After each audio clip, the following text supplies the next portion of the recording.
Juda ko'p sharoitlar haqida gapiryapsiz-da. To'lqinlanib gapiryapsiz bu sharoitlar haqida, chunki siz ikkita davrni ko'rgan odamsiz-da, tadbirkor sifatida, to'g'rimi? Taqqoslash imkoniyati mavjud sizda.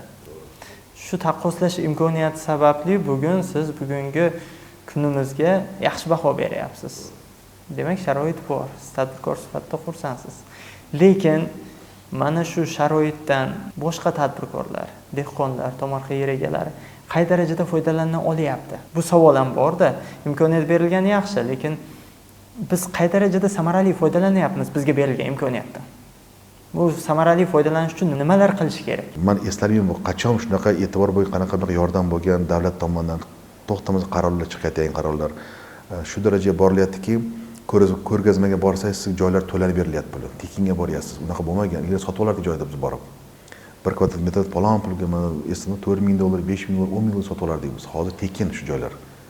Borasiz, tekinga foydalanasiz. Bu juda katta imkoniyat. To'g'ri. Endi boyaga aytganimdek, ko'pchilik hali ham o'sha eski klassik qolib ketgan qishloq xo'jaligida ishlashda. Tomorqa yerda shu tushunib qolib ketgan. Men bir ikki masalani ko'tardimda, bitta misol dedim, nega bizda achchiq iloj yo'qolib ketdi? Achchiq iloj yo'qolib ketdi bizda. Har qadamda bo'lardi. Vaholanki bu hozirgi kunda yangi turmushga aylandi. Talab oshib ketdi jahon bozorida. Aslida brend bo'lishi mumkin bo'lgan mahsulot mana shu. Juda mumkin bo'lgan mahsulot. U beozor mahsulot, beozor daraxt, kasallik kelib chalinmaydi. Xohlagancha o'sadi. Shu narsani rivojlantirmayapmiz. Vaholanki bugungi kunda talab bor. Odamlar Tojikistondan olib kiryapti, olib kirib o'zimizga qaytashini eksport qilyapti uni, yetmaganligidan. O'zbekistonda bu chet elda men bilganim, Italiyada talab katta rosa, buzatilgan gilosga, Turkiyada, Vengriyada, Serbiyada o'tganlik kelib o'tirib oldi. Yevropa mamlakatida vakil o'tirib oldi. 20 tonna bo'lsa qilinglar deb iltimos qilgan bilamiz biz. Rossiyada katta talab juda katta buzatilganga. Ya'ni uni rivojlantirsa bo'ladi, tomorqada rivojlantirsa bo'ladi. Tomorqada rivojlantirib, bemalol ekib buni qanaqadir odamga tushuntirib, ko'rsatib kerak bo'lsa, biz shuni hozir shuni qilmoqchimiz. O'sha tekinga ko'chalarni berib, tekinga boshlanishiga biz hozir qilmoqchi bo'lganimiz odamlarga boyaga mahalliy tarqatganimizda, men mahalla ekdim, yana ekadi mahalla. Tomorqa ekadi keyingi. Chunki ular tushundi. Bedadan 5 millionmi daromad qilar ekan. 5 million yo'q bedadan daromad qilishdi endi. Bu yerda 20-30 million daromad qildi bunda. Qaysi ma'qul? Farqi bitta, farqi mehnat qildi bunda. Mehnat qildi. Bedani ekib qo'yib esdan chiqarib qo'ydi, bunda o'tirib o'sha chopqini qildi, terdi, o'zi qiziqib ketdi. Chunki bu talabgor produksiya ekan. Mana bizda qo'lib bor, fast food bor, poytaxt yaqin. Poytaxt yaqinligi bizga minus tomoni bor, qaysidir ularga plus tomoni, ya'ni narx har doim mahallada yuqori turadi poytaxt yaqin bo'lgandan keyin. Ular tushunib, keyingilar ekishga tayyor. Talablar ham tushyapti bizga. Keyingina ko'chada berasizlarmi? Mayli, pulimiz bo'lsa ham beringlar degan ko'ryapsiz mana. Tekinga olgan odam ko'chatni bu pulga olishga tayyor. Ya'ni uni natijasini ko'rdi. Tushundi, buni qilsa bo'lar ekan. Xonaki eski tizimdan chiqib ketib, o'sha 30 tonnami, 150 tonna oladigan darajaga yetadigan ko'cha deksa agar, ko'cha lokomotiv ko'chalar. Men даже hisoblab bergan bitta ko'chatda 2 kilo, 3 kilo solgani ham bordi bizda. 75 mingta ko'chat ekan 1 gektarga. 200 terib chiqilsangiz bo'ldi faqat uni. Shunaqa kelishimiz kerak biz. Undan voz kechishimiz eskilardan. Gibrid, yangicha yondashuv, yangicha minerallar, yangicha yangicha urug'lar hamma tomondan o'zgartirishimiz kerak. Nima uchun mana Isroilda suv yo'q? Qishloq xo'jaligi rivojlangan. Misrda qishloq xo'jaligi rivojlangan, Hindistonda rivojlangan. Odamlar o'zi kelgan shu narsaga. Bizda sug'oradigan yer maydoni bor. Ya'ni imkoniyat yetarli, biz ongimizni oshirishimiz kerak. Ortig'i bilan imkoniyat yetar, ortig'i bilan yetar. Men hayron qolaman mana katta yerlarga boramiz, odamlar hali ham foydalanmaydi endi. Bitta misol, biz sukiniya ekdik, sukiniyani Yevropa oladi. Talab nihoyatda katta talab sukiniyaga. Ekdikda bizni Yevropadagi odamimiz kelganda bizga shuni shart qo'ydi. Ya'ni dalangda dedi. Har ma'lum davrda bioto'g'ri bo'lish kerak. Qo'l yuvadigan bo'lish kerak. Ya'ni uni talab bilan biz uni bajara olmaymiz. Keyin biz shunda to'xta og'ayni. Biz endi kiryapmiz sohaga, lekin biz qilamiz uni. Unga bizga vaqt kerak. Keyin biz ko'rsatdik unga. Ko'rsatganda u ko'rdida sukini ko'rib, endi shunaqa xursand bo'lyaptiki, mana qilsa bo'lar ekan-ku dedi-da. Gibrid sotayotganmiz. To'xtamay solyapti. Ikki odam qiynalib ketdi. Biz odam bo'lib berganmizda. Bu narsani tomorqani tatbiq qilsak bo'ladi. 2 yil emas, 10 yil, 15 yil soladigan darajada tatbiq qilsak bo'ladi buni. Faqat buni o'rgatishimiz, tushuntirishimiz kerak va keyin boya aytgan gaplar ular ta'minlash kerak. Ular o'zlari yetib keladi, qiyin yetib kelish. Hozirgi kunduzda markazlashgan bir agar yo'lga qo'yib olsak, chunki bozorni shakllantirib, xomashyo shakllantirmasa, u tadbirkor to'xtaydi. Xomashyo bozorni tengma-teng olib borishimiz kerak, tengma-teng olib borishimiz kerak. Uchun biz harakat qilyapmiz hozir. Mana aholini o'rgatyapmiz, keyin boshqa xonada, boshqa mahalla o'rgatamiz. Sekin-sekin o'rgatib olgandan keyin o'ylaymanki, qishloq xo'jaligini odam o'zi qiladi. Va siz ma'lum bir hudud uchunda, to'g'rimi? Hozir ma'lum bir hududda faoliyat yurityapsiz, lekin O'zagrostar Holding kompaniyasi tashkil qilindi prezidentimiz tomonidan. 16 ta bazaviy tumanda va 54 ta qamrab olingan tumanda faoliyat yurityapti hozir. Bu ishni qanday baholaysiz? Endi bu juda katta mas'uliyat bu. Juda katta mas'uliyat. Ayniqsa mana shu boyat meva sabzavot bo'yicha. Lekin sizlar bu yil mana juda to'g'ri boshlalaringizda, ya'ni odamlarga eng yengil tomonni o'rgatib, pomidor qoq qilishdi. Ya'ni primitiv usul deymizda, endi qimmat asosini olinmasdan, yengil konstruksiya qilinib, bu ham bir bozor ekan. Bu ham bir tovar turi ekan. Qilmang, ilgari kimdir qilgan, biz qilmagan narsa. Mana hayron qoldim talab kattaligiga. Keyin biz ham shu narsa qilmoqchimiz. Men o'ylayman, Agrostar Holding o'zi lokomotiv bo'lish kerak. Kelib, sizga nima kerak? Masalan, ko'chatxona quramiz. Ko'chatni ta'minlaymiz ko'chat bilan.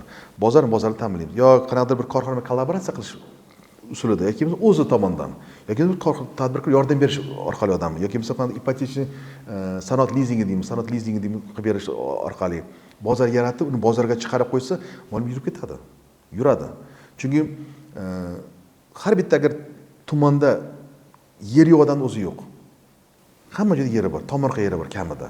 Hammani qilib bermasa ekadi. Agar bozor yaratilsa bor-ku, odam o'zi chiqadi. Ikkinchi tomondan mo'lim taklif talab yaratish kerak.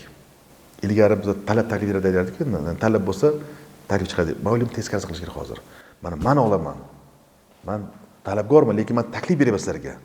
Sizlarda men xomashyo shaklida qolishman deb g'oyani singdirish kerak odamlarning yuziga. Ya'ni kafolatlangan bozorni shakllantirish kerak.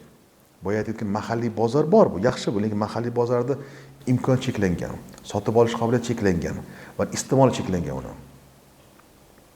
Albatta uni plan B bo'lish kerak. Meva sabzavotga ektirishga, uni olishga, qayta ishlashga va biz hozir bir ish qilmoqchimiz.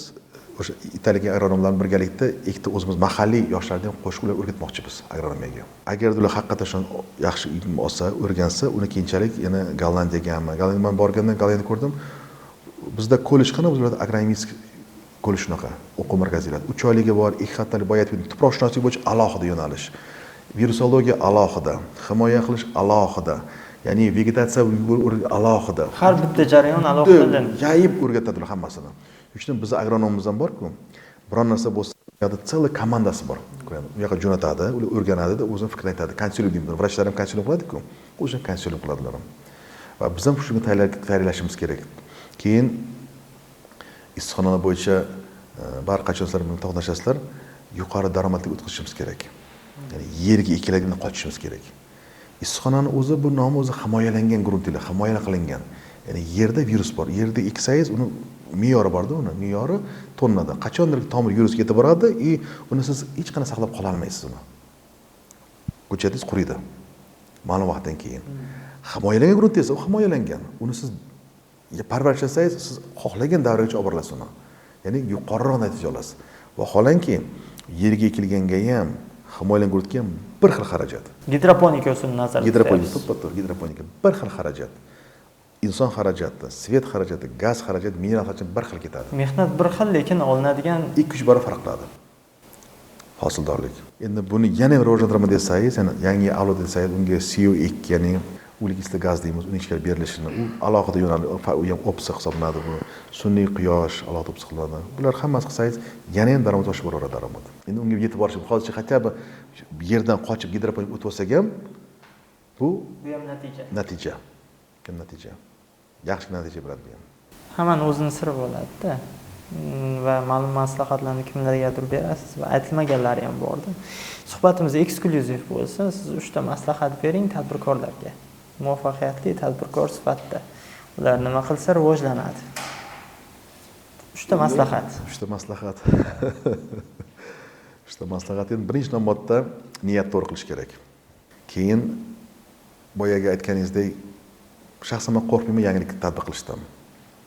Yangilik bu kelajak bu. Tadbirkor to'xtab qolgan tadbirkor bu o'yindan chiqib ketadigan tadbirkor bu. To'xtash kerak emas. Ya'ni har doim oldiga intilish kerak, har doim. Uchinchisi bu endi ko'p eshitamiz, majburiyatni mas'uliyat bajarish kerak hamkor oldida. Bir marta bajaramadingizmi, ishonch yo'qotdingiz. Qaytarib nihoyatda qiyin bo'ladi. Ayniqsa jahon bozorida. Bizda bunga yengil qaralyapti. Xalqaro arenada qog'ozga qo'l qo'ydingizmi, bajarish kerak buni. Shunga intilish kerak. Bajarishga. Uzr bo'lmay qoldi, sovurib ketdi. Siz bahonangizni tinglashga va uni qabul qilishga majbur emas hech kim. Bajarishingiz kerak. Ularda shunaqa tushuncha bor ularda. Ularda shartnoma bajarish kerak tushuncha bor. Va biz ham ularda qanaqadir bir tizimda bo'lak bo'lishimiz uchun ularga yetishimiz kerak. Va shunda o'rnini ushlashimiz kerak. Ular ham O'zbekiston bajaradi mas'uliyatini degan fikr yetkazishimiz kerak shu darajaga. Demak, nafaqat o'zini, balki hamyurtlarimizni ham obro'yi bilan bog'liq. O'zbekiston degan so'z bor-da bu yerda. Ya'ni O'zbekiston degan odam qo'l siltash kerak emas-da. Nima uchun mana Germaniya boshlarini nadyorni deymiz, ishonchli deymiz, misol uchun deymi? Xuddi shunaqa ishonch bizni tadbirkorlarga ham bo'lish kerak. Va u o'zimiz bilan bog'liq. Bizga bog'liq u. Bizni qo'limizda u. Bir kun yashash kerak emas. Ertaga kun o'lish kerak. Alisher aka, rahmat sizga mazmunli suhbat va eksklyuziv maslahatlar uchun.